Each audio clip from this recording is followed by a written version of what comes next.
The billionaire was heading on a cruise with his girlfriend until a call revealed the truth. Before we begin, write in the comments which city you are following this story from, and when you're done, leave your rating from 0 to 10. Oh, and don't forget to follow our channel for more stories like this. Now, enjoy every detail. The Miami harbor buzzed with the elegant chaos of luxury departures. Miles Wexler stood near the gangway of the Serenity of the Seas, watching staff load the final pieces of Louis Vuitton luggage onto the pristine white vessel.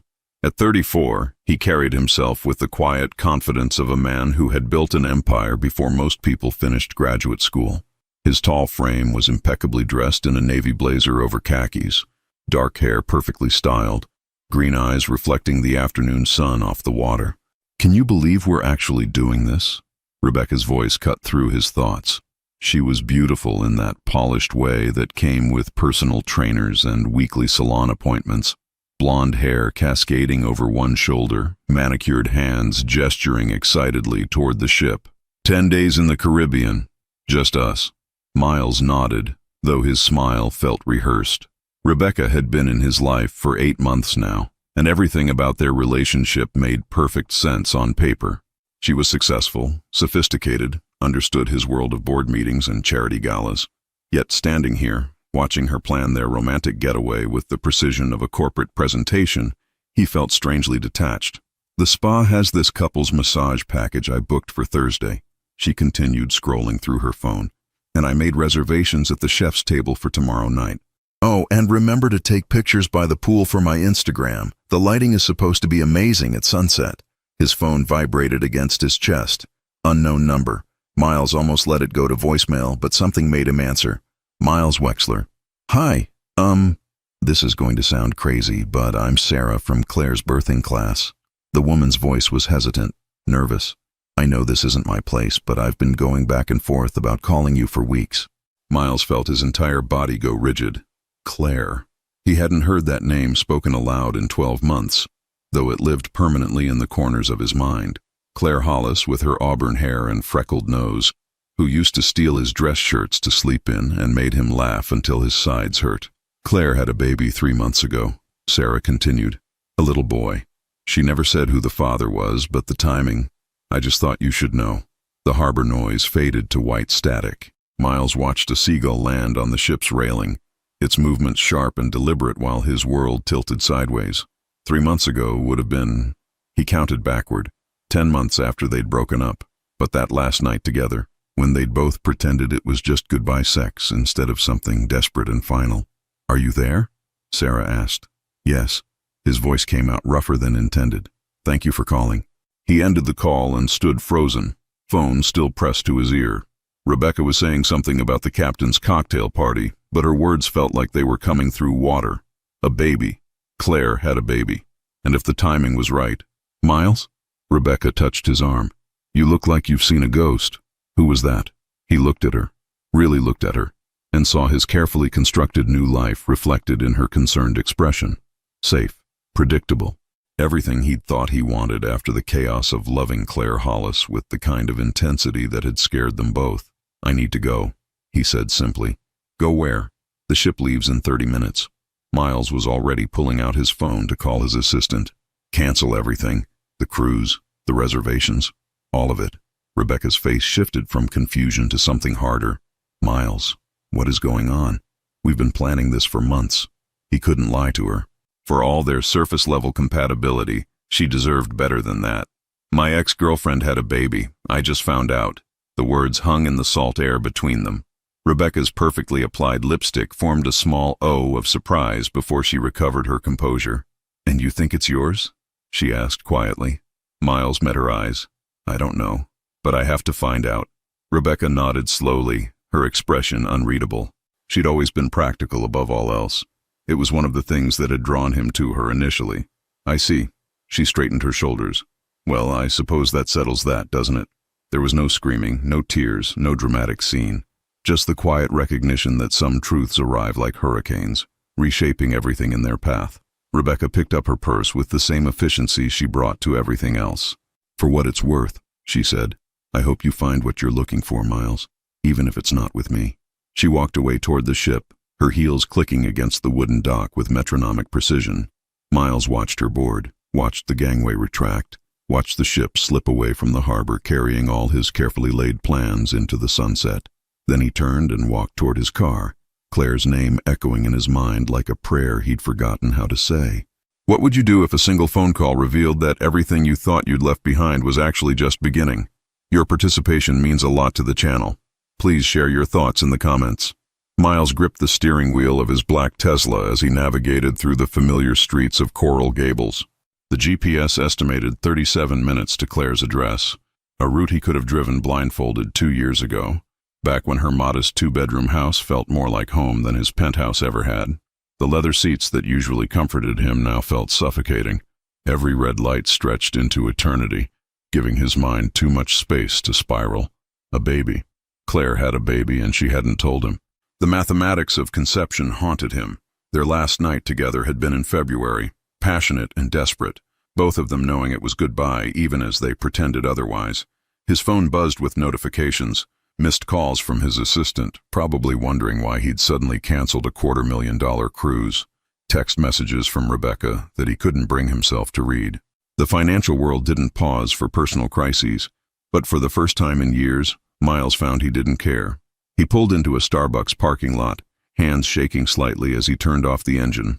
Through the windshield, he watched ordinary people living ordinary lives, a mother pushing a stroller, teenagers sharing earbuds, an elderly couple holding hands over coffee. When had his life become so insulated from this simple reality? The memory hit him without warning. Claire at 7 months pregnant with what could be his child, probably struggling alone while he was signing acquisition papers and attending board meetings. The thought made his chest tighten with something between guilt and grief. His assistant called again. This time he answered. "Marcus, I need you to clear my schedule for the next week." "Sir, you have the Peterson merger meeting tomorrow and the board presentation on Thursday. Reschedule everything." Miles's voice was firmer than he felt. "Family emergency." There was a pause.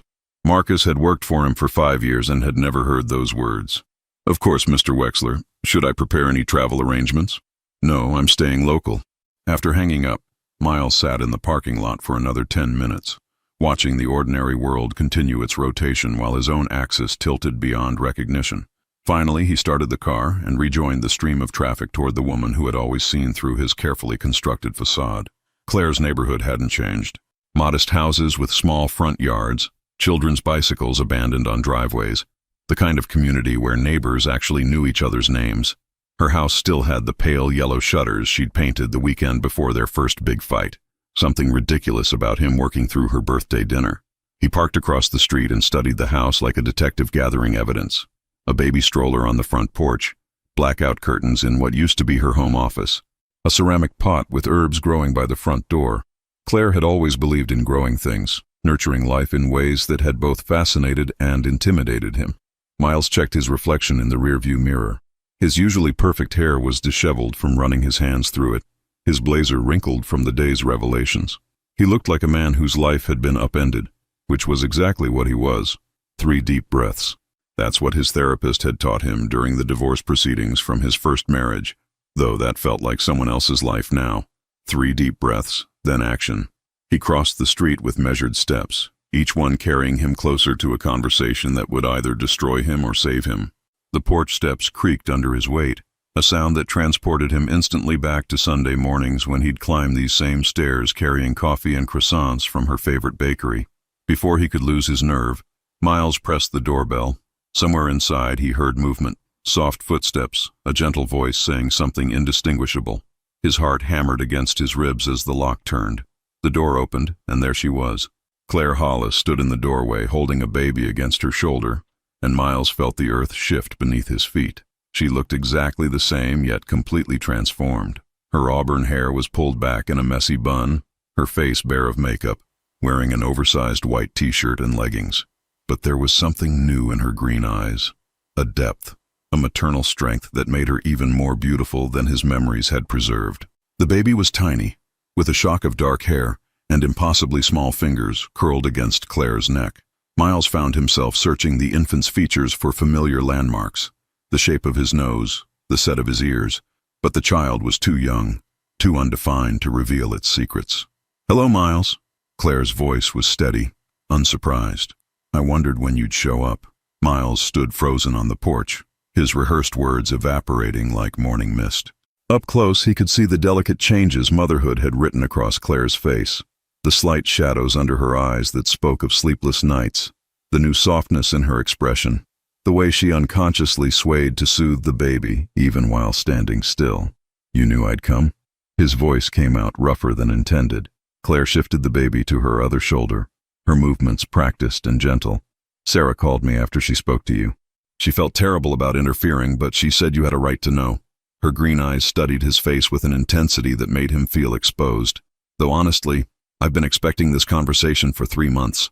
The admission hit him like a physical blow. 3 months? Claire, why didn't you— Come in, Miles. She stepped back from the doorway. This isn't a conversation for the porch, and Jacob needs to be fed soon. Jacob. The baby had a name, a personality developing beyond Miles's awareness. He followed her into the house, noting how different it felt with baby gear scattered throughout, a bouncy seat by the window, burp cloths draped over furniture, the subtle sweet smell of formula and powder that marked this as a home where new life was carefully tended. The living room looked smaller than he remembered, or maybe he'd gotten too accustomed to the sprawling spaces of his penthouse. Claire settled into the rocking chair he'd helped her pick out 2 years ago, the baby nestling against her with the easy trust of absolute security. Sit down, she said, gesturing to the couch where they'd once spent lazy Sunday afternoons reading different sections of the newspaper, their legs intertwined. Miles perched on the edge of the cushions, his expensive clothes feeling ridiculous in this warm, lived-in space. Is he mine? The question hung between them, stark and unavoidable. Claire looked down at Jacob, stroking his dark hair with one finger. Do you remember February 14th? Of course he remembered. Valentine's Day. 3 weeks after they'd officially broken up, but before either of them had truly let go. She'd called him, crying about something her mother had said, and he'd driven over with Chinese takeout and a bottle of wine. One thing had led to another, the way it always had with them. Messy and inevitable and absolutely right until the morning brought back all their fundamental incompatibilities. We said it was goodbye, Miles whispered. It was supposed to be. Claire's voice was steady, but he caught the slight tremor underneath. And then 3 weeks later, I was staring at a pregnancy test, thinking my timing couldn't possibly be that cruel. Miles ran his hands through his hair, the gesture as familiar as breathing. Why didn't you tell me then? I could have.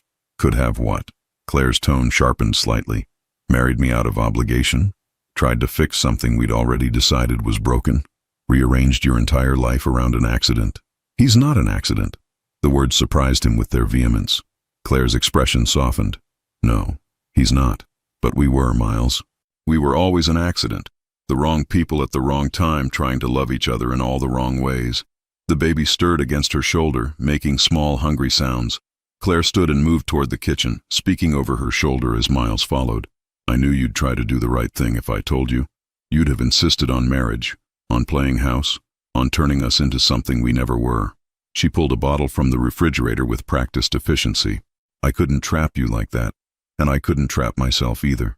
So you decided to raise him alone? Miles watched her warm the bottle, noting the confident way she handled the routine.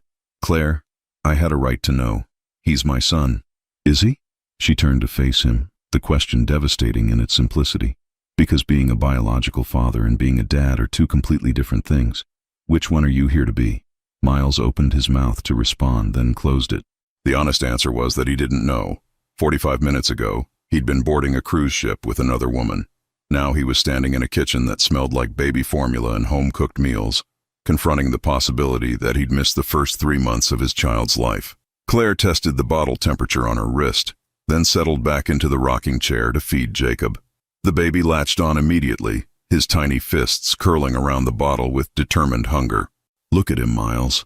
Her voice was gentle now, almost hypnotic. Really look at him. Miles moved closer, studying the infant's features for the first time without the panic clouding his vision. Jacob had Claire's nose, but the chin might be his. The ears were definitely familiar.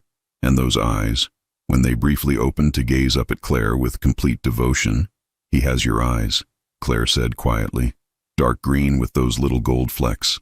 I noticed it the first time he really looked at me in the hospital. The room seemed to contract around them, becoming intimate in a way that terrified and thrilled him. This was his son, This tiny person with his eyes and Claire's stubborn chin and a future that suddenly mattered more than any business deal he'd ever negotiated. "What happens now?" he asked. Claire looked up at him over Jacob's head, her expression unreadable. "I don't know, Miles. I honestly don't know." Miles found himself still standing in Claire's kitchen 2 hours later, watching her move through the evening routine with Jacob, with a grace that seemed both effortless and exhausting.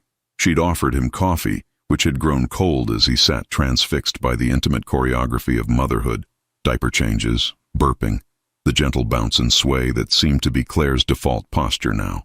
"He's usually fussy around this time," Claire murmured, settling Jacob against her shoulder as he began to whimper. "The witching hour, they call it. Something about overstimulation from the day." Miles watched her pace the small living room, her bare feet silent on the hardwood floors. She hummed softly, a melody he recognized but couldn't place, and gradually Jacob's crying subsided into hiccupy breaths. "How do you know all this?" Miles asked. "I mean, how did you learn?" "Trial and error." "A lot of error." Claire smiled, the first genuine smile he'd seen from her today. "The first week home from the hospital, I called my mom crying at 3 a.m. because I couldn't figure out why he wouldn't stop screaming. Turns out I'd been putting his diaper on backward." The image of Claire struggling alone through those first terrifying weeks of new motherhood made something twist painfully in Miles's chest. He'd been negotiating the Peterson merger around that time, working 18-hour days, completely oblivious to the fact that his son was learning to exist in the world without him. "I should have been here," he said quietly. Claire paused her pacing. "Should you have?" "We weren't together, Miles. We'd broken up for all the same reasons we'd broken up 3 times before. A baby doesn't fix fundamental incompatibility. But you were alone. I chose to be alone. There's a difference." She adjusted Jacob in her arms, and he settled more deeply against her neck. "I had my mom, my sister, friends from work. I built a support system that didn't depend on someone who might leave again." The words stung because they were accurate. Miles had left before, not physically, but emotionally. He'd retreated into work whenever their relationship demanded more vulnerability than he was comfortable with. Claire had always needed more presence than he'd known how to give. Jacob had fallen asleep against Claire's shoulder, his tiny mouth slack, one small fist tangled in her hair.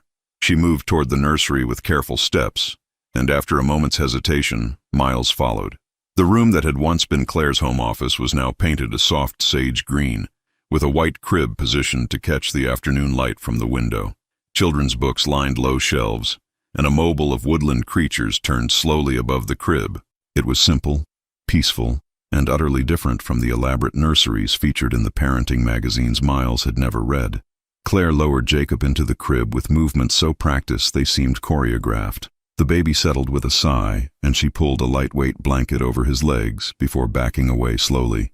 "The first few weeks I was terrified to put him down," she whispered as they returned to the living room. "I was convinced something terrible would happen if I wasn't holding him every second." "What changed?" "I fell asleep standing up one day and nearly dropped him. My mom found me swaying in the kitchen at 2 in the afternoon, completely unconscious on my feet." Claire curled into the rocking chair, pulling her legs up beneath her. "That's when I realized I had to learn to trust. Trust him to be okay, trust myself to be enough, trust that not every moment required my panic." Miles sank back onto the couch, struck by how much she'd changed in ways he was only beginning to understand. The Claire he'd dated had been anxious, always seeking reassurance about their future, about his feelings, about whether she was enough. This Claire possessed a quiet confidence that was both familiar and entirely new. "You're different," he said. "Motherhood changes you. It has to." She tucked a strand of hair behind her ear, a gesture so familiar it made his chest ache. "You can't love someone completely helpless without learning something about unconditional love, and you can't be responsible for someone's survival without discovering you're stronger than you thought." From the nursery came the soft sound of Jacob stirring, a small whimper that had Claire's head turning immediately toward the sound. But after a moment, silence returned. "Does he sleep through the night?" Miles asked. Claire laughed, the sound tired but genuine. "Define through the night." "He'll go 4 or 5 hours now, which feels like a miracle compared to those first weeks of sleeping in 2-hour increments." "How do you function?" "Work, I mean." "I work from home mostly now. Marketing consulting. I can do it during naps and after bedtime. It's not the career I planned, but it works." She studied his face. "Why are you really here, Miles?" "Not the obvious reason. I mean, what do you want from this conversation? The question caught him off guard with its directness. What did he want? To turn back time and make different choices? To somehow insert himself into a life that had learned to function without him? To assuage his guilt, or to genuinely be a father? I want to know him, Miles said finally. I want to know you, this version of you. I want to understand what I've missed, and what I might still be able to be part of. Claire was quiet for a long moment, her eyes studying his face as if looking for evidence of sincerity. That's not something you can decide in one evening, she said softly. Being a parent isn't about wanting, Miles. It's about showing up, day after day, even when it's boring or hard or inconvenient. Especially then. I know. Do you? Her voice was gentle but challenging. Because 3 hours ago you were getting on a cruise ship with another woman. This morning you had no idea Jacob existed. Now you're sitting here talking about being part of his life. Forgive me if I need more than good intentions in one emotional evening. Miles nodded, the justice of her skepticism settling over him like a weight he deserved to carry. What would convince you? He asked. Claire looked toward the nursery, where their son slept peacefully, unaware that his future was being negotiated in whispered conversations. Time, she said simply. Just time. Miles arrived at Claire's house the next morning at 7:30, carrying 2 cups of coffee and a bag of croissants from the French bakery she'd always loved. He'd been awake since 4, his mind racing between conference calls he'd rescheduled and the image of Jacob's tiny fingers wrapped around the bottle. Claire answered the door in yoga pants and an oversized sweater, her hair still tousled from sleep. Jacob was crying somewhere in the background, a sound that seemed to pierce straight through Miles's chest. You came back, she said, accepting the coffee with a grateful smile that didn't quite reach her eyes. I said I would. Miles followed her inside, noting the controlled chaos of early morning with a baby, burp cloths draped over every surface, a bouncy seat positioned near the kitchen table, the persistent smell of formula and something that might have been spit up. Claire disappeared into the nursery, her voice taking on that special tone mothers used, gentle, rhythmic, instinctively soothing. The crying gradually subsided, replaced by soft murmuring and the creak of the rocking chair. Miles stood in the living room, his expensive suit feeling ridiculous in this domestic landscape. His phone buzzed with messages from Marcus about the Peterson merger, but for the first time in years, work felt like an intrusion rather than a refuge. He was up every 2 hours last night, Claire said, returning with Jacob against her shoulder. Growth spurt, I think. He's been eating constantly. She looked exhausted in a way that made Miles want to do something, anything to help. But he didn't know the first thing about caring for an infant. His experience with children was limited to awkward conversations at charity events and the occasional board meeting where a colleague brought family photos. What can I do? He asked.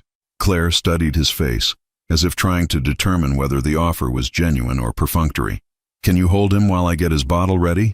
He's been fussy, so he might cry, but that's normal. The weight of Jacob in his arms was startling, simultaneously substantial and fragile. The baby looked up at him with serious, dark green eyes, and Miles felt something fundamental shift in his chest. This was his son, his DNA, his responsibility, his future looking back at him with complete trust.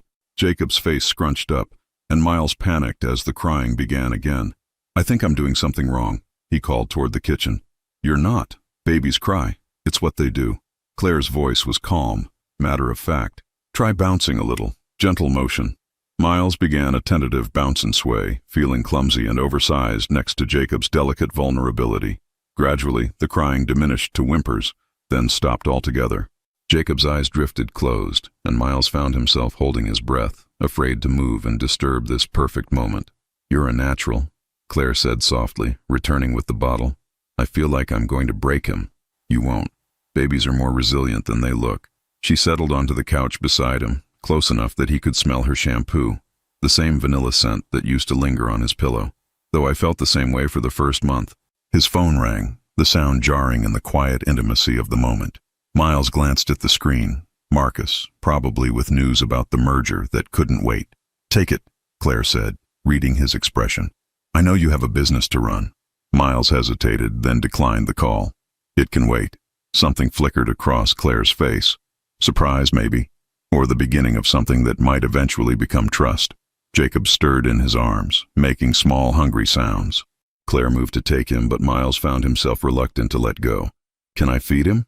The words surprised him. Claire blinked. "You want to?" "Yes, if you think it's okay." She handed him the bottle, then positioned his arm to support Jacob's head properly. "Keep the bottle angled so he doesn't get air bubbles. And when he stops sucking, he's done. Don't force it."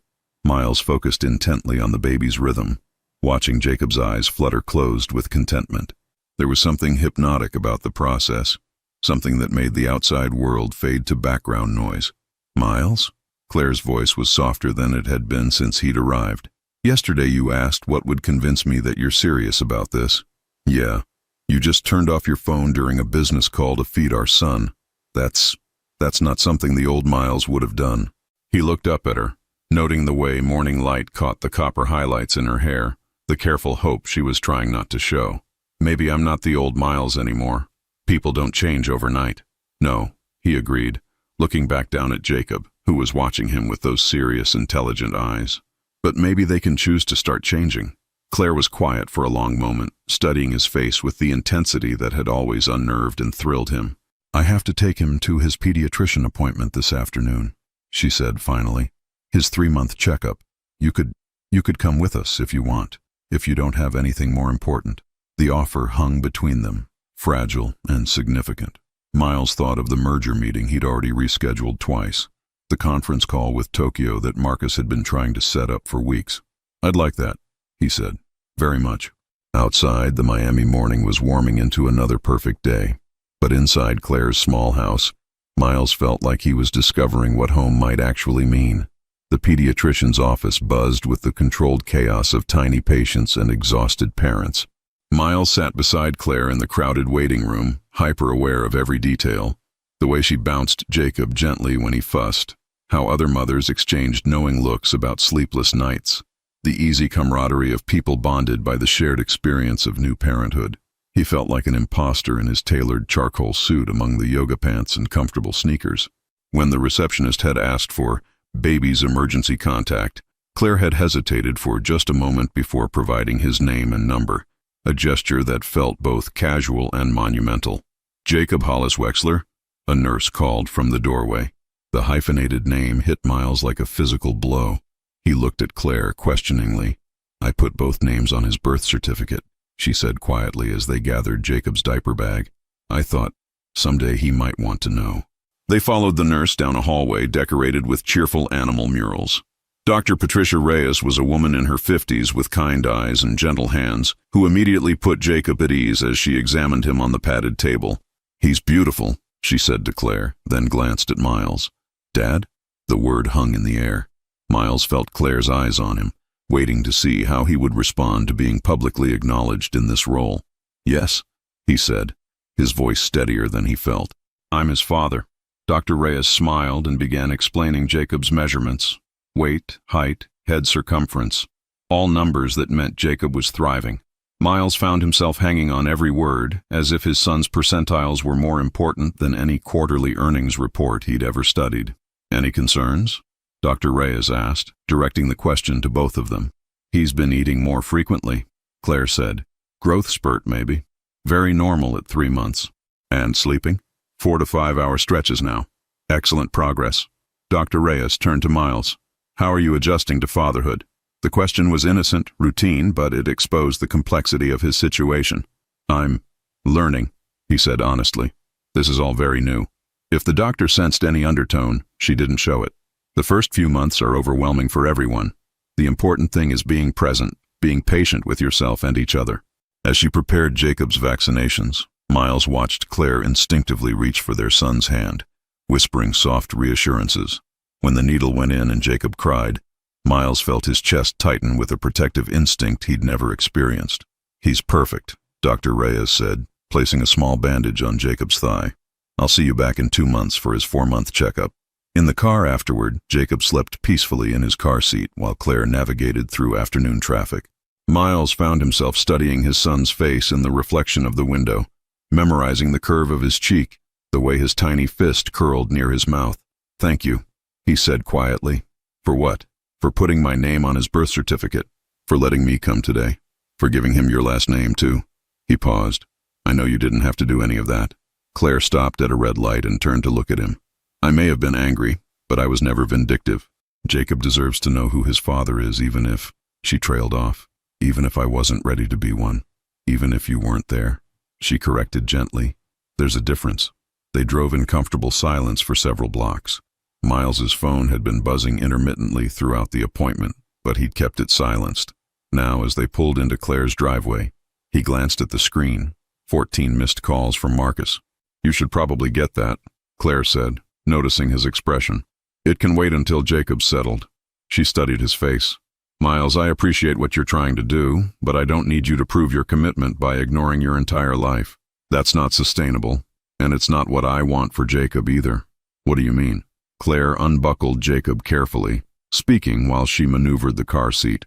I want him to have a father who has a life, passions, purpose beyond just us.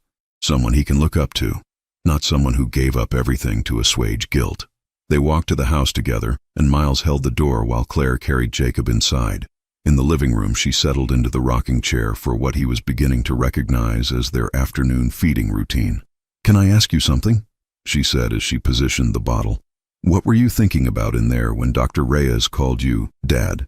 Miles sat on the couch, considering the question. Terror, mostly, and this overwhelming feeling that I wanted to be worthy of the word. You know it's going to be hard, right? Not just the sleepless nights and dirty diapers, but all of it. The worry, the constant second-guessing, the way everything else becomes secondary to this tiny person who depends on you completely. I'm starting to understand that. And you know we can't just pick up where we left off? This isn't about us getting back together. This is about Jacob, about creating something new. Miles nodded, though the distinction felt both necessary and painful. I know. Jacob finished his bottle and Claire lifted him to her shoulder, rubbing his back in gentle circles. There's something else, she said. My mom wants to meet you. She's been asking questions since I told her you knew about Jacob.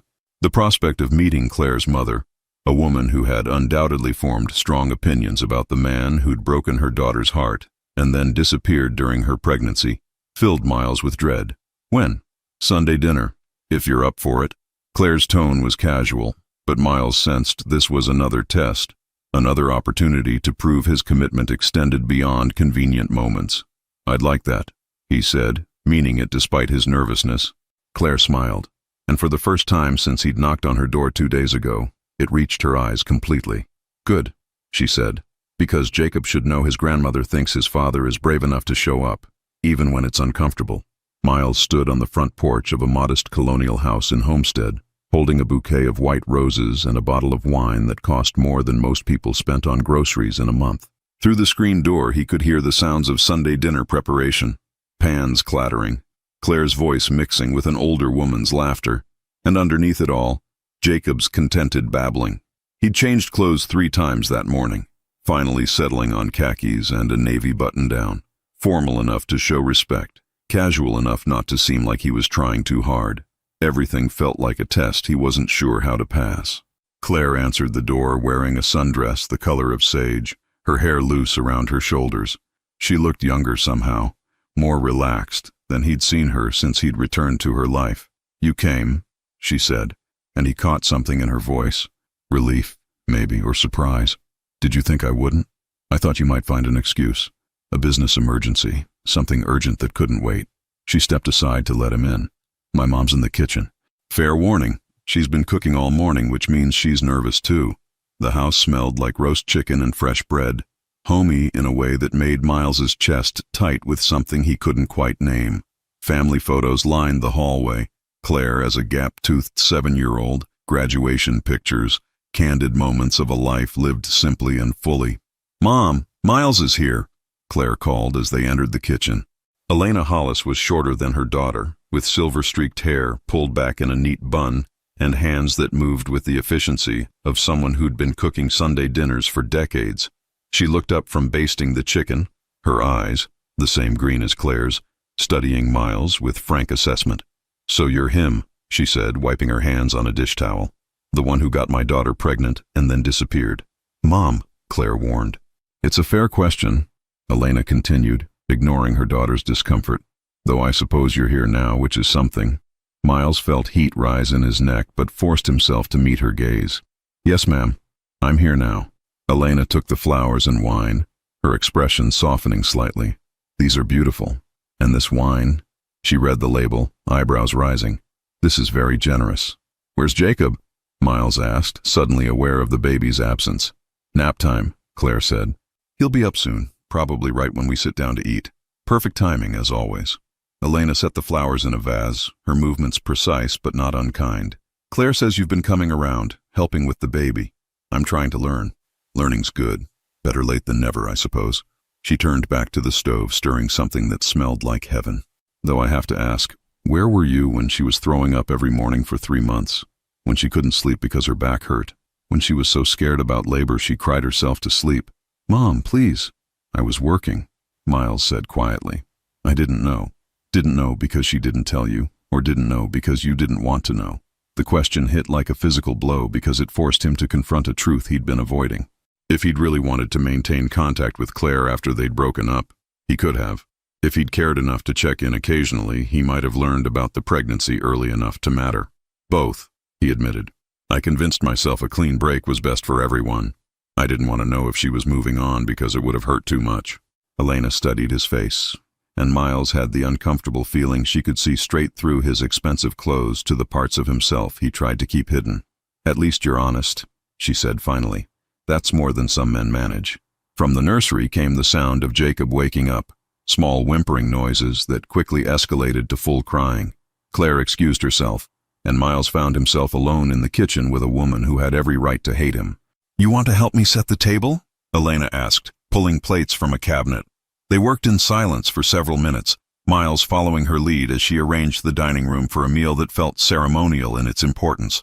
When Claire returned with Jacob, the baby immediately brightened at seeing faces, his serious expression melting into something that might have been a smile.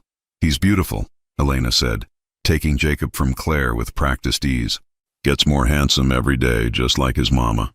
Miles watched the interaction between grandmother and grandson, struck by the easy love that flowed between them. This was what Jacob had instead of him for the first 3 months of his life, this warm, steady presence that didn't require negotiation or proof of commitment. Dinner's ready, Elena announced, settling Jacob into a bouncy seat positioned where everyone could see him. The meal was simple but perfect. Roast chicken, garlic mashed potatoes, green beans with almonds. Elena asked Miles about his work, his family, his intentions regarding Claire and Jacob. Her questions were direct but not hostile, more like a job interview for the most important position of his life. My daughter is strong, she said over dessert, addressing Miles while Claire fed Jacob in the living room. She had to be, growing up with a father who left when things got difficult. She learned early not to depend on promises that might not be kept. Miles understood the warning behind the words. I don't want to hurt her again. Good intentions don't prevent heartbreak. What's different this time? Miles considered the question, watching Claire through the doorway as she held Jacob against her shoulder, patting his back with infinite patience. This time I know what I'm losing if I choose wrong, he said finally. Elena nodded slowly, as if his answer had met some internal requirement. She deserves someone who chooses her every day, she said. Not just when it's convenient, not just when he feels guilty. Every single day, even when it's hard. Especially when it's hard. I understand. Do you? Elena's voice was gentle but implacable. Because that little boy in there is going to grow up watching how you treat his mother. He's going to learn what love looks like from your example. That's a responsibility that doesn't end when you get tired or busy or scared. Miles felt the weight of that truth settle over him, like a mantle he wasn't sure he was strong enough to wear. I want to be worth that responsibility, he said. Elena smiled for the first time since he'd arrived, and her whole face transformed. Good, she said, because they both deserve nothing less. Miles's phone shattered the peaceful quiet of Tuesday morning at Claire's house like a sledgehammer through glass. He'd been sitting on the living room floor, watching Jacob practice tummy time on a colorful playmat, marveling at his son's determination to lift his head and look around at the world. I have to take this, he told Claire apologetically as Marcus's name flashed on the screen for the 3rd time in 10 minutes. Miles, thank God. Marcus's voice was tight with panic. The Peterson deal is imploding. They're threatening to walk unless you're in Singapore by tomorrow night. The board is furious, and Henderson is talking about a vote of no confidence if we lose this acquisition. Miles felt his stomach drop. The Peterson merger represented 18 months of negotiations and would add nearly $2 billion to the company's portfolio. It was the kind of deal that defined careers, and losing it could destroy his. What happened? Peterson's CEO feels disrespected by the delays. He says if Wexler Industries isn't serious enough to have their lead negotiator present for final terms, then maybe they should find someone who values their partnership. Miles looked at Jacob, who had managed to push himself up on his tiny forearms and was looking directly at him with those serious green eyes. Claire was in the kitchen preparing lunch, humming softly, a picture of domestic contentment he'd been part of for exactly 1 week. How long would I need to be there? Minimum 3 days. Possibly a week if the negotiations get complicated. Miles, this is everything we've worked for. The company's future depends on this deal. Through the kitchen doorway, Miles could see Claire moving with practiced efficiency, completely unaware that his world was about to fracture again.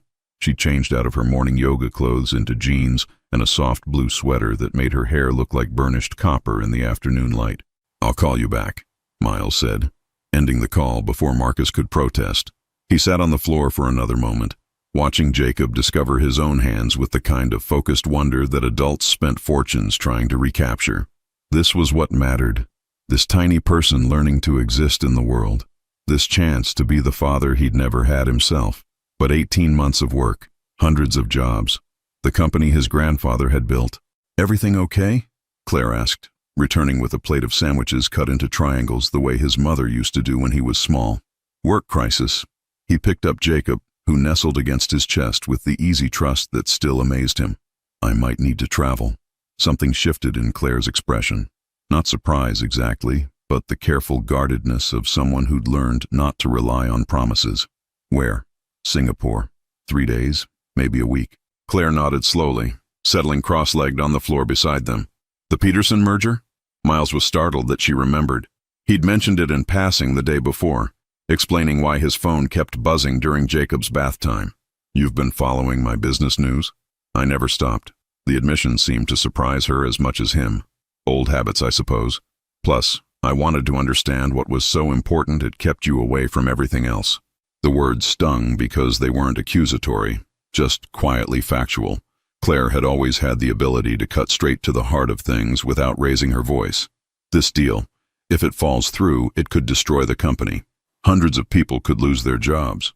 "And if you don't go?" Miles looked down at Jacob, who was drowsing against his chest, completely secure in the belief that his father would be there when he woke up. "I might lose everything I've spent my adult life building, but not everything that matters." The question hung in the air between them. Claire wasn't asking him to choose. She was too independent, too proud for ultimatums. She was simply asking him to be honest about what his choice would reveal about his priorities. His phone rang again, then again. Text messages poured in from board members, from Marcus, from clients who'd heard rumors about the deal's instability. The weight of expectation, of responsibility to shareholders and employees, pressed down on him like a physical force. "I don't know how to do this," Miles said quietly. "Do what? Balance it all? Be the man Jacob needs and the CEO everyone depends on. My father never figured it out. Work always won. I swore I'd be different, but I don't know how." Claire was quiet for a long moment, watching him struggle with the decision that would define not just his future, but the kind of man he wanted to be. "Can I tell you something my dad said before he left?" she asked finally. Miles nodded. "He said he was doing it all for us. The long hours, the traveling, the missed dinners. But the truth was, he was doing it for himself. Work was easier than family. Deals had clear rules, measurable outcomes. Love was messy and complicated and required him to be vulnerable in ways that scared him." She reached over and touched Jacob's small hand, which had curled around Miles's shirt. "I'm not saying don't go. I'm saying be honest about why you're going. Because Jacob will grow up watching your choices, and he'll learn what matters to you by what you choose when it gets difficult." Miles's phone buzzed with another call. This time he turned it off completely. "What if I lose the company?" "What if you do?" Claire's voice was gentle but direct. "Would that make you less of a man? Less worthy of love? Less valuable as a father?" The questions forced him to confront fears he'd carried since childhood, that his worth was tied to his success, that love was something earned rather than given freely. "I built that company for him," Miles said, looking down at Jacob, "so he'd have something." He doesn't need your company, Miles. He needs his father. The simplicity of the statement hit him like a revelation. Jacob didn't care about stock prices or market share or quarterly earnings. He cared about the steady beat of Miles's heart against his cheek, the safety of familiar arms, the knowledge that someone would be there when he woke up scared in the middle of the night. "They'll hate me for this," Miles said. "Some will, but the right people will understand that you're choosing to be present for what matters most." Miles looked at Claire, really looked at her, and saw something he'd been too scared to acknowledge. She wasn't asking him to choose her over his career. She was asking him to choose the man he wanted to be over the man he'd always thought he had to be. "I need to make some calls," he said finally. Claire smiled, and this time it reached her eyes completely. "We'll be here when you're done," she said simply. Miles stood on Claire's back patio, staring at his phone for 10 minutes before making the first call. The afternoon sun filtered through the oak tree that shaded most of the small yard, where a swing set waited for Jacob to grow into it. This was the future Claire had imagined. Quiet, grounded, built on presence rather than promises. He dialed Marcus first. "Miles, please tell me you're calling from the airport," Marcus said without preamble. "I'm not going to Singapore." The silence stretched so long Miles wondered if the call had dropped. "I'm sorry, what did you just say?" "Send Reynolds. He knows the deal inside and out, and Peterson respects him. If they want Wexler Industries represented at the highest level, Reynolds speaks for me." "Miles, you can't be serious. This is career suicide. The board will do what the board does, but I'm not leaving my 3-month-old son to chase a deal, no matter how important it seems." "Seems important? Miles, this is $2 billion. Miles looked through the sliding glass door at Claire, who was sitting cross-legged on the living room floor, reading to Jacob from a board book about farm animals. The baby was propped against her legs, his serious eyes tracking her finger as she pointed to pictures of cows and pigs. "Marcus, I need you to listen carefully. Set up a video conference with Peterson for tonight. I'll negotiate from here. If that's not acceptable to them, then we'll survive losing the deal." "You'll survive? What about everyone else? What about the jobs, the shareholders, what about the father I want to be?" Miles's voice was quiet but firm. "I spent 34 years thinking success meant never saying no to work. I was wrong." He ended the call before Marcus could respond and immediately dialed his mother. "Miles?" Catherine Wexler's voice carried the careful concern of someone who'd learned not to expect regular contact from her CEO's son. "Is everything all right?" "Mom, I need to tell you something. You have a grandson." The sharp intake of breath on the other end told him everything about how completely he'd failed to keep his family informed about his life. "A grandson? Miles, when? How?" "His name is Jacob. He's 3 months old. His mother is Claire. Do you remember me mentioning Claire Hollis? The marketing consultant? The one you—" "Oh, Miles." He could hear the weight of understanding in her voice, the recognition that he'd repeated his father's pattern of emotional absence just when it mattered most. "I want you to meet them, both of them. Not for dinner at the country club or some formal introduction. I want you to come here, to her house, to see how people actually live when they put family first." There was a long pause. "Of course, when?" "This weekend, Sunday, and Mom. I might be losing the company." "The Peterson merger?" Miles was startled that she knew about it, then remembered that his mother had built half the business alongside his father before cancer had forced her to step back. "I chose not to fly to Singapore. I chose to stay here, with my son." "Oh, sweetheart." Her voice was soft, proud, tinged with something that might have been relief. "Your father would have made the same choice if he'd been brave enough." The admission hit Miles harder than he'd expected. His father, the titan of industry, the man who'd built an empire, had died with regrets about the very choices Miles had spent his life emulating. "I love you, Mom. I love you too, and I can't wait to meet my grandson." Miles made 3 more calls, to board members, to key investors, to the company's general counsel about the implications of refusing to travel for the Peterson deal. Each conversation followed the same pattern: shock, anger, accusations of irresponsibility, and finally, grudging acceptance that Miles Wexler was no longer the man who would sacrifice everything for business. By the time he finished, the sun was setting, and Jacob was fussing for his evening feeding. Miles found Claire in the nursery, changing Jacob's diaper with the efficient movements of someone who'd mastered the art of baby care. "How did it go?" she asked without looking up. "I might have just destroyed my career. And how do you feel about that?" Miles considered the question honestly. "Terrified, and relieved, and like maybe I'm finally growing up." Claire finished with the diaper and lifted Jacob, who immediately calmed at being held. What happens next? Video conference tonight to try to salvage the Peterson deal. Emergency board meeting tomorrow. Probably a lot of very angry people questioning my judgment. Are you questioning your judgment? Miles looked at Jacob, who was watching him with those serious green eyes that seemed to see straight through to his soul. No. For the first time in my life, I'm absolutely certain I made the right choice. Claire studied his face, and Miles could see her trying to decide whether to believe him, whether this version of him was real or just another temporary transformation that would crumble under pressure. There's something I need to tell you, she said finally. Miles felt his heart skip. What? When I was pregnant, when I was scared and sick and making all those decisions alone, I used to imagine what it would be like if you knew, if you chose to stay, if you chose us over everything else that seemed so important. She paused, stroking Jacob's hair with gentle fingers. I convinced myself it was a fantasy, that you'd never actually choose differently when it really mattered. And now? Claire looked up at him, her green eyes bright with something that looked like hope tinged with wonder. Now I'm wondering if maybe I underestimated you, if maybe the man I fell in love with was always there, just buried under a lot of fear and bad examples. Miles stepped closer, close enough to touch her cheek, close enough to see the faint freckles across her nose that had always undone him. Claire, don't, she said softly. Don't say anything you might regret when the reality of what you've given up hits you. Just be here, with us, for as long as you can stand it. Miles nodded, understanding that words were cheap compared to the daily choice to show up, to be present, to love imperfectly but consistently.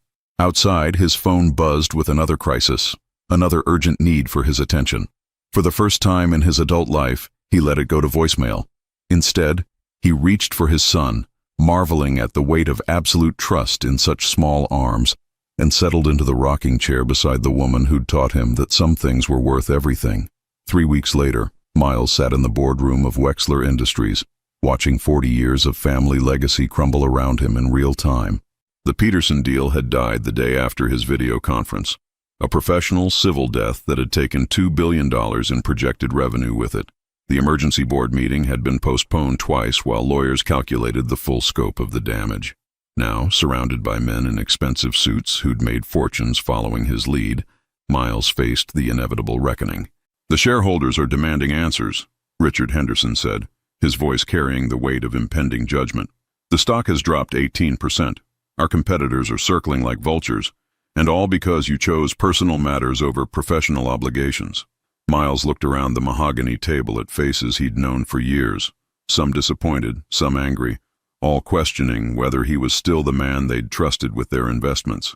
Through the floor-to-ceiling windows, Miami sparkled in the afternoon sun, but the beauty felt distant, irrelevant to the destruction unfolding in this room.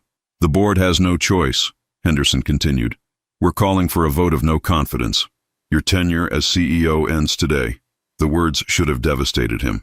A month ago, they would have. But sitting there, Miles felt something unexpected. Relief. The weight he'd carried for so long, the constant pressure to be more, earn more, prove more, was finally lifting. I accept the board's decision, he said quietly.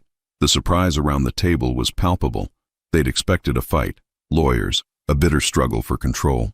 You're not going to contest this? Henderson asked. No, I'm going home to my son. Miles stood, straightened his tie for what might be the last time in this office, and walked out of the only professional life he'd ever known. An hour later, he was sitting on Claire's living room floor, watching Jacob attempt to roll from his back to his stomach, a monumental achievement that seemed infinitely more important than anything that had happened in the boardroom. How did it go?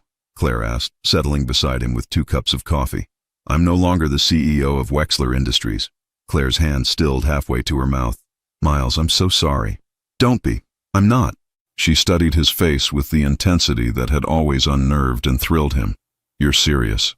For the first time in my adult life, I'm exactly where I want to be, doing exactly what matters most. He reached over and helped Jacob complete his role, grinning when the baby looked up at him with an expression of pure triumph. I've been thinking about what you said, about Jacob learning what love looks like from my example. Miles shifted to face her fully, and Claire saw something in his green eyes she'd never seen before. Complete certainty. I want to show him that love means choosing the people who matter most, even when it costs everything else. I want him to see a man who's brave enough to build a life around what he values, not just what he's afraid to lose. Miles, I'm not finished. His voice was soft but determined. I want to show him what it looks like when a man makes mistakes, terrible, costly mistakes, and then does whatever it takes to become worthy of forgiveness. I want him to grow up knowing that his father chose him, chose you, chose this family over everything else that seemed important. Tears had started falling down Claire's cheeks, but she didn't look away. And I want to show him what it looks like when a man loves a woman completely, imperfectly, but with absolute commitment. Because I love you, Claire. I've loved you since the day you told me my coffee was pretentious and my tie was trying too hard. I love your independence and your strength and the way you hum while you fold laundry. I love how you make everything, even failure, feel like it might lead somewhere beautiful. Jacob had rolled back to his original position and was staring up at them with serious eyes, as if he understood the importance of this moment. I don't have much to offer anymore, Miles continued. No empire, no guaranteed future, no impressive title. Just a man who finally knows the difference between success and significance. Just someone who wants to earn the right to be part of this family, one day at a time. Claire was crying freely now, but her voice was steady. You know I can't just forget the last year, right? The pregnancy alone, the nights wondering if I was strong enough to do this by myself. I know, and I can't undo that. But I can spend every day for the rest of my life proving that the man who left was afraid. And the man sitting here now isn't going anywhere. Miles, what if this feeling doesn't last? What if you wake up in 6 months and miss your old life? What if— He reached for her hand, intertwining their fingers with the familiarity of two people who'd learned each other's languages. Then I'll remember this moment. I'll remember how it felt to hold our son while you trusted me enough to cry in front of me again. I'll remember that losing everything I thought mattered gave me everything that actually does. The room fell silent, except for Jacob's contented babbling as he discovered his feet. Outside, Miles could hear the normal sounds of Claire's neighborhood. Children playing, someone mowing their lawn, life continuing its ordinary rhythm. I bought a house, he said quietly. Claire's eyebrows rose. You what? 3 blocks from here. Small, needs work, has a yard where Jacob can learn to walk and ride bikes and maybe climb the oak tree in the back. I put an offer in yesterday. Miles, you don't have to. I'm not trying to buy my way back into your life. I'm trying to build a life where being close to you and Jacob isn't a visit.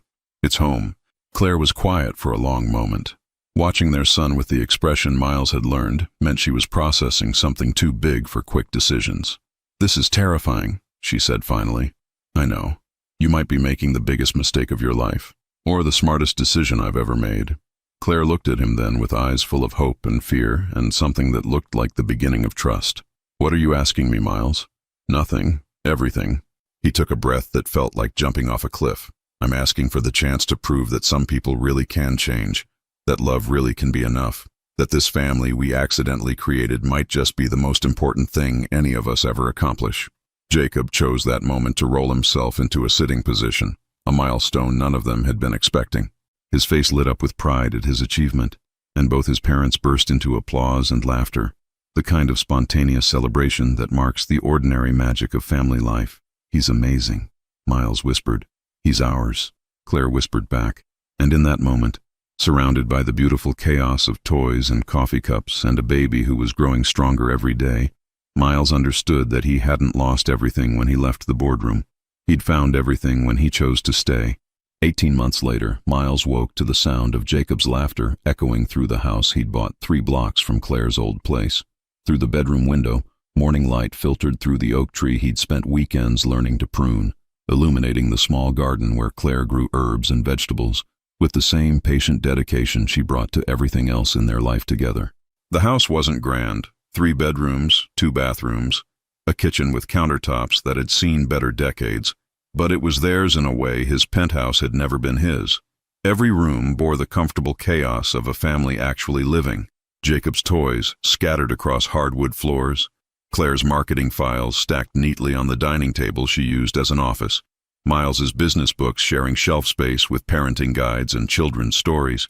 He found Claire and Jacob in the kitchen, a scene that still had the power to stop his breath even after months of morning routines.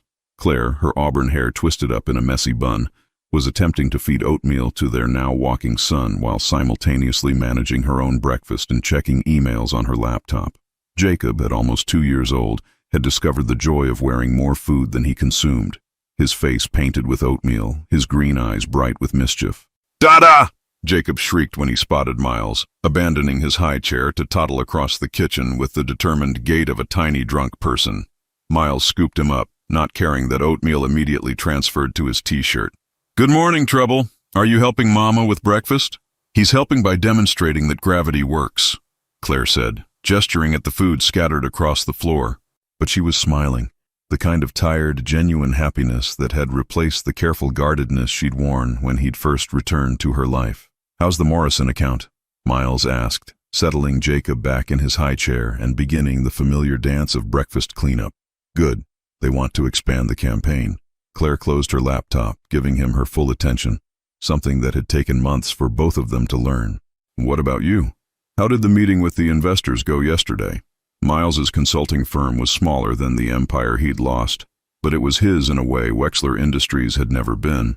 He worked with family businesses, helping them navigate growth without losing their souls. Ironic, perhaps, but deeply satisfying. They're in. The Hartwell family wants to expand into retail, but they want to do it without destroying the culture that made them successful in the first place. "So you're saving other families from making your mistakes?" Something like that. The conversation was interrupted by Jacob's discovery that oatmeal made excellent hair gel. Claire sighed and reached for a washcloth, but Miles was already moving, lifting their son from his chair with practiced ease. "Bath time, buddy. Let's see if we can find the real Jacob under all this breakfast." 20 minutes later, a clean and pajama-clad Jacob was building towers with blocks in the living room, while Miles and Claire shared coffee on the couch that had become their morning sanctuary. Through the windows, they could see neighbors walking dogs, children riding bikes, the ordinary rhythm of a community where people knew each other's names. "I have something to tell you," Claire said, her voice carrying a note that made Miles look up from watching Jacob's architectural efforts. "Good something or bad something?" "I think good something. I hope good something." She turned to face him, and Miles saw nervousness mixed with excitement in her expression. "I'm pregnant." The words hit Miles like a shockwave, but not the terrifying kind he might have expected. This was the shock of unexpected joy, of a future suddenly expanding in directions he hadn't dared imagine. "Pregnant? How? When?" "About 8 weeks, I think. I wanted to be sure before I told you." Claire was watching his face carefully, looking for signs of panic or regret. "I know we never talked about having more children, and with everything still so new between us." Miles set down his coffee and took her hands, noting how they trembled slightly. She was more nervous about his reaction than she was letting on. "Are you happy?" he asked. Terrified, excited, overwhelmed. "Happy." Claire smiled, the expression transforming her face. "All of it at once." "Me too."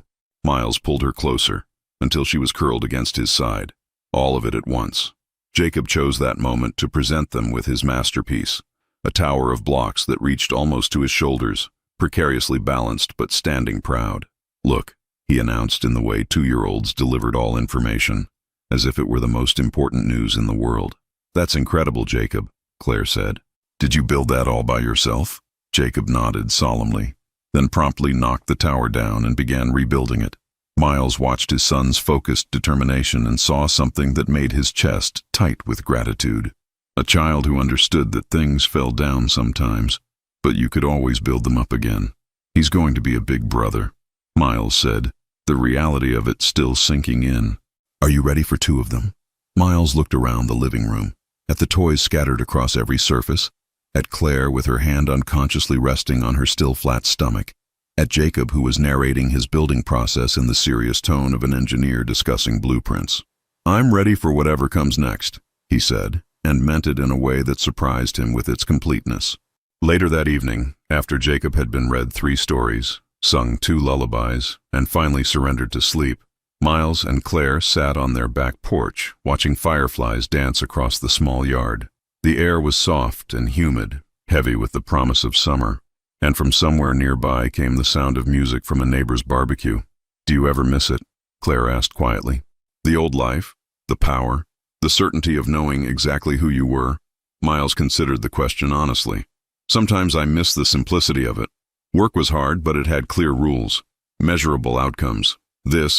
He gestured toward the house, toward the life they were building together. This is messier, scarier. There's no guarantee any of it will work. But I sleep through the night now. Not because Jacob does. He still wakes up sometimes. But because I'm not lying awake terrified that I'm not enough, that I haven't done enough, that I'll lose everything if I stop running for even a minute. Claire was quiet, her hand finding his in the gathering darkness. "The night you came back," she said finally. "After Sarah called you about Jacob, I was so angry. Not because you didn't know about him, but because part of me had been hoping you would somehow just know. That if you really loved me, you would have sensed that your child existed in the world. That's not fair to yourself. I know, but love makes us hope for impossible things sometimes." She turned to look at him, her face soft in the porch light. "I think that's what I was really afraid of, that loving you meant hoping for things you couldn't give." Miles brought her hand to his lips, pressing a kiss to her palm. "And now? Now I think love isn't about hoping for impossible things. It's about building possible things day by day, choice by choice." From inside the house came the soft sound of Jacob stirring in his sleep, the kind of small noise that would have sent them both rushing to his room 6 months ago, but now just made them both instinctively pause and listen. When silence returned, they relaxed back into their chairs. "He's getting so big," Claire said. "He's going to love being a big brother." "How do you know?" Miles smiled, thinking of his son's serious concentration as he built towers just to knock them down and build them again. "Because he already understands the most important thing about being part of a family. That sometimes things fall apart, but you don't give up. You just start building again, better this time." As if summoned by their conversation, Jacob's voice drifted through the baby monitor. Not crying, just talking to himself in the rambling way of children processing their day. "Should we check on him?" Claire asked. "In a minute." Miles pulled her closer, until she was curled against his chest the way she used to be before pride and fear had convinced them they wanted different things. "I want to remember this moment. You pregnant with our second child, Jacob safe in his bed, this house full of the life we built, after I thought I'd destroyed everything.